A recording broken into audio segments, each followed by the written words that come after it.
Welcome to Tabassum thoughts. ఈరోజు మీ అందరికీ నేను ఒక మంచి హెల్దీ రెసిపీ చూపించబోతున్నాను. అదేనండి మన అమ్మమ్మల నాటి, మన నానమ్మల నాటి కూడా పెసరట్టు.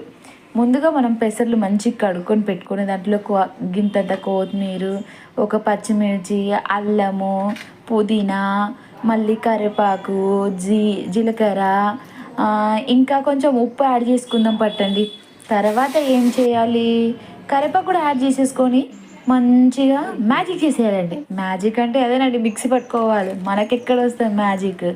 మిక్సీ పట్టేసుకొని మంచిగా పెనం మీద నీళ్లు చల్లేసి వేడి చేసుకొని హ్యాపీగా ఉల్లిగడ్డని తిప్పేసి ఒక చెంచాడు పిండి వేసేద్దాం.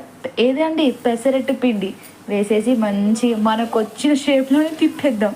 రౌండ్గా వస్తే రౌండ్, ఎట్లా వస్తే అట్లనే చేసి దాని మీద గింతంత క్యారెట్ ముక్కలు, గింతంత పచ్చిమిర్చి ముక్కలు వేసి మంచిగా పెనం మీద ఎర్రగా దోరగా కాలనిచ్చి చట్నీ వేసుకొని తినేసుడే.